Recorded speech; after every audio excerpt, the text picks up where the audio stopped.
Berserk ou Berserk est un manga de Kentaro Miura publié dans le magazine japonais Mongly Animal House en 1989 et est toujours édité malgré la mort de l'auteur en 2020. Au Japon, c'est le magazine Young Animal qui s'en occupe. En France, c'est publié par Glénat.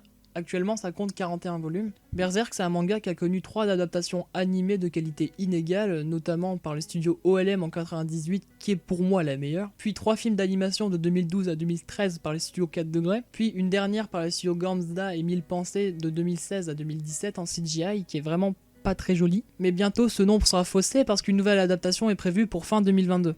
Berserk, c'est un manga qui aborde des thèmes très sombre, donc considéré comme seinen de la dark fantasy. La dark fantasy, c'est un sous-genre de la fantasy fantastique, en beaucoup plus gore, avec des thématiques beaucoup plus sombres comme le viol, et les créatures fantastiques qui sont abordées sont vraiment beaucoup plus monstrueuses. Pour résumer très simplement Berserk, ça nous raconte l'errance maudite d'un personnage nommé Guts, un personnage torturé bien que physiquement mais aussi mentalement, qui à chaque nuit doit survivre avec des hordes de monstres qui rappiquent à cause d'une marque maudite qu'il a sur le cou. Il est en quête de vengeance de ceux qui lui ont fait du mal et cherche par tous les moyens de les tuer. Dans la pop culture, on le considère un peu comme le cliché de l'anti-héros. Un fait intéressant avec Berserk, c'est que ce résumé ne fonctionne qu'avec les 3 premiers tomes. C'est-à-dire que avec le tome 4, l'auteur a décidé de partir sur une toute autre histoire. De ce fait, Berserk fait partie des mangas qui ont 2 débuts. Pour faire simple, Berserk commence bien lors du tome 1, mais l'histoire qui est racontée lors du tome 1, c'est une histoire qui se passe après le tome 14. De ce fait, le vrai tome 1 dans la chronologie, c'est la moitié du tome 3. Du coup, si vous avez suivi que l'anime de 98 ou les 3 films d'animation qui retracent le Golden Age, vous avez suivi que du tome 3 au tome 15. Bref, de ce fait, le premier arc du manga n'a jamais été réellement adapté en animé, quoique brièvement raconté quelques fois. Dans cette vidéo, je vais tenter de vous expliquer pourquoi cet arc que les fans ont appelé le Black Swordman est un bon mauvais commencement. Avant de commencer d'argumenter, je vais d'abord faire un petit résumé de ce petit arc. Il meurt rapidement. Mais t'as pas de chance, t'es tombé sur un homme qui avait pas envie de mourir. On suit un personnage vêtu de noir, Guts, qui rentre dans une taverne. Ce dernier est décidé à zigouiller la plupart des mercenaires qui se trouvent dans celle-ci. Afin de faire passer un message à leur chef, le guerrier noir est arrivé. Ni une ni deux, il découpe comme un jambon un des mercenaires qui a tenté de le tuer. Leur chef est ce qu'on appelle dans le lore de Berserk un apôtre. Très rapidement après être sorti, Guts va se faire capturer. Il est torturé par le seigneur local qui a une pleure bleue des mercenaires et de l'apôtre qui leur sert de chef. Après avoir subi cette torture, il sera jeté dans un cachot puis soigné par Puck, un elfe qui avait sauvé des mercenaires quelques instants plus tôt. C'est en sortant que Guts découvre que durant sa capture, le chef des mercenaires avait entamé l'attaque de la ville. Il se retrouve donc face à ce dernier qui lui montrera sa véritable apparence, une sorte d'immense serpent avec des pattes et une tête d'homme dans la bouche. Le combat est un peu expédié et Guts l'emporte. Suite à sa victoire, il torture l'apôtre en lui demandant où sont les membres de la main de Dieu. Il tue l'apôtre car il n'a pas su lui répondre. Par la suite, on apprend que Guts possède une marque maudite qui mène à lui toutes les nuits des milliers de monstres qui tentent de le tuer. C'est ce qui se passe lorsqu'il accepte de monter dans le carrosse d'un religieux et de sa fille Colette. Ils se font tuer par les démons puis Colette sera possédée par l'un d'entre eux. Elle se fait découper en un seul coup d'épée par Guts. Ce dernier va devoir se battre jusqu'au petit matin jusqu'à ce que les démons le laissent tranquille. Peu après, Guts arrive dans une ville gouvernée de main de fer par un comte tyrannique qui s'y met en tête de chasser tous les hérétiques de sa ville. Dès son arrivée, Guts va jeter la tête d'une hérétique décapitée et lui montrer sa marque. Le gouverneur va tout mettre en œuvre pour essayer de capturer Guts. Notre héros, lui, va faire en sorte de lui faire sa fête.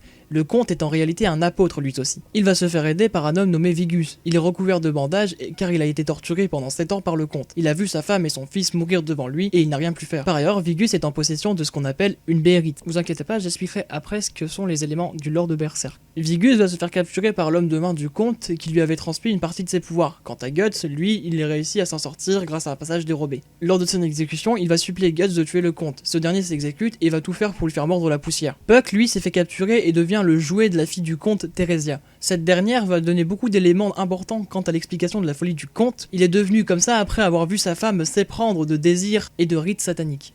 Lors du duel face à l'apôtre, une sorte de grosse limace, Guts est maintes et maintes fois mis en difficulté. Mais il va réussir à pencher la balance de son côté en prenant Theresia comme otage. Il tranche le comte à l'aide de son épée et de sa mâchoire et s'arrange afin de le tuer en le faisant souffrir. En rien plus l'apôtre souffre. Mais la béérite, en contact avec le sang du comte, s'active et ouvre une brèche vers les membres de la main de Dieu. À la vue de Fento, Guts explose de rage. Fento le repousse, les God Hands appelés par le comte expliquent que pour le sauver, il doit offrir un sacrifice équivalent à sa requête. Il comprend qu'il parle de Sophie. À ce moment-là, Theresia apprend la vérité sur son père, qui a donné sa mère en sacrifice pour obtenir ses pleins pouvoirs d'apôtre. Empreint de remords, il refuse d'offrir sa fille comme sacrifice et il est envoyé par ses victimes dans les abysses. On y voit un court instant Vulgas, les God Hands disparaît et Guts, après avoir été menacé de mort par Theresia, qu'il venait de sauver, part l'air triste.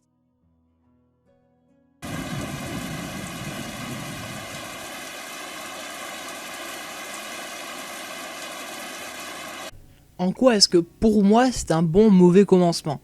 Car selon moi, au début de l'œuvre, nous avons une sorte de Miura qui se cherche. Je m'explique. Au début, on a une structure qui rappelle beaucoup un certain Hokuto no Ken avec le personnage de Kenshiro. C'est-à-dire un héros qui arrive dans un village, il y a un méchant qui fait du mal aux gens, le héros essaye de le tuer, il y arrive et il repart. C'est un peu cette impression qu'on a au tout début du manga. Cette comparaison avec Hokuto no Ken n'est pas faite par hasard. Lorsque Miura finit son arc du Black Swordman, le magazine japonais Monthly Animal House devait changer de propriétaire.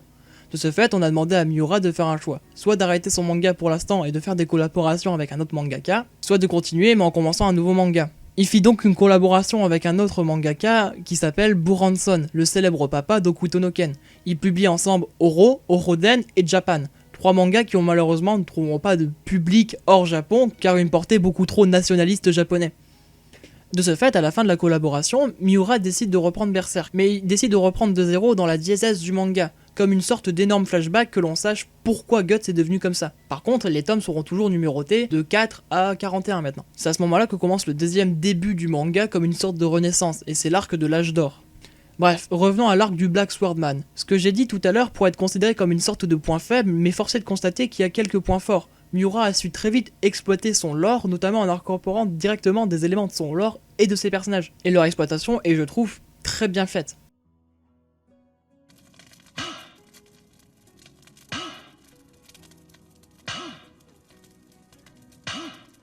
Ce qui est intéressant avec le personnage de Guts, c'est qu'avec le début, on ne sait pas grand chose de lui. Tout ce que l'on sait est ce que l'on voit. Il est mutilé de guerre avec un bras en moins, remplacé par une main mécanique, qui cache un canon. Il a un œil en moins, on comprend sans trop d'exposition que le personnage est un personnage torturé bien que mentalement, mais aussi physiquement. De plus, c'est un personnage qui n'est pas très bavard. Les seules informations que l'on nous donne sont les informations que l'auteur décide de nous donner par les autres personnages. Par exemple, au début, il est expliqué que Puck Lef peut ressentir les émotions des gens, et qu'à chaque fois que Guts donne son point de vue sur les choses qu'il ressent, Puck ressent une profonde tristesse et un profond désespoir dans ce qu'il raconte. Il ajoute aussi qu'il n'avait jamais rencontré quelqu'un d'aussi sombre et torturé que Guts. Pas besoin de longs monologues ou de flashbacks pour expliquer que le personnage est sombre et torturé. Puck lui ajoute une part de légèreté en plus de rajouter du cachet à Guts, dans les moments où le lecteur pourrait raccrocher, dans le sens où Miura a su doser selon moi le début de son manga. Entre deux décapitations, on a un passage de Puck qui vient redescendre la tension, comme pour garder une sorte d'équilibre. Puis scénaristiquement, il est très utile car il peut guérir Guts avec la poussière de fée. Une autre chose aussi qui fonctionne très bien au début de ce manga, c'est l'incorporation d'éléments du lore de Berserk. Ce que vous voyez sur votre chair,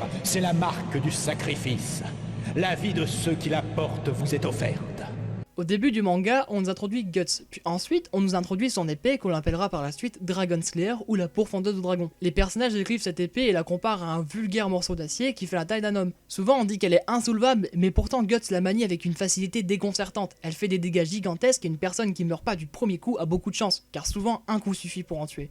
Ensuite on nous introduit le personnage de Puck, l'elfe qui va aider Guts dans beaucoup de moments. Mais surtout les apôtres, qui sont plus ou moins des surhommes qui ont le droit de posséder des pouvoirs démoniaques en échange d'un sacrifice équivalent au pouvoir. On a pu en voir 3 dans l'arc du Black Swordman, le serpent, la limace, mais aussi le monstre avec des seins de femme qui meurt explosé d'un coup de canon au début du manga. Après l'incorporation des apôtres, on nous montre l'objet qui les a métamorphosés, la béhérite, une sorte d'œuf qui possède des yeux, une bouche et un nez. On comprend à la fin de l'arc que pour l'activer, il faut qu'elle soit au contact du sang. C'est grâce à cette dernière qu'on peut appeler les membres de la main de Dieu ou les God Hands. Elle a une sorte d'utilisation d'appel quoi. Grâce à l'introduction des Béhérites, on a les God Hands, qui sont de sortes de dieux omnipotents constitués de 5 membres. Void, Slan, Conran, Ulrich, Fento. On sait que Guts a une profonde haine envers celui qui s'appelle Fento, mais à ce moment du manga, on ne sait pas pourquoi. On ne connaît pas non plus l'étendue de leur pouvoir, on sait juste qu'ils sont capables de terrasser Guts en un clin d'œil. Cette incorporation des éléments, je la trouve très astucieuse, car elle donne une cohérence narrative à chacun des éléments du scénario, sans trop introduire de choses à la fois. Voilà pourquoi, selon moi, l'arc du Black Swordman est un bon mauvais commencement. Car il est devenu malgré lui un mauvais départ, les adaptations animées préférant adapter directement l'arc de l'âge d'or, l'arc qui suit le Black Swordman, et l'auteur lui-même a préféré reboot en partant sur des flashbacks. Mais ce mauvais départ reste cohérent car l'auteur a déjà établi avec cet arc des éléments qui vont perturber l'arc suivant. Par contre, il y a quand même certaines incohérences car au début de l'œuvre, on voit Guts coucher avec une femme démon et je ne pense pas que le Guts post-arc Golden Age soit capable de coucher avec une femme comme ça, surtout après ce qu'il a vécu lors du Golden Age. Cet arc pour moi reste très intéressant car on se pose beaucoup de questions durant cet arc et ces questions trouveront des réponses dans l'arc suivant, lors du Golden Age. C'est la fin de la vidéo, alors j'espère qu'elle vous aura plu. Berserk pour moi c'est une œuvre qui me touche beaucoup, donc j'espère qu'avec cette vidéo j'ai réussi à rendre honneur à Berserk. J'ai pas parlé des dessins, mais les dessins Kentaro Miura sont vraiment magnifiques, même si pour moi ça aurait été un peu hors sujet de parler des dessins parce que c'est pas vraiment une thématique que je voulais aborder maintenant. Si la vidéo vous a plu, je vous conseille de vous abonner et de mettre un petit pouce bleu, c'est bien pour le référencement. Abonne-toi si tu veux, à la prochaine.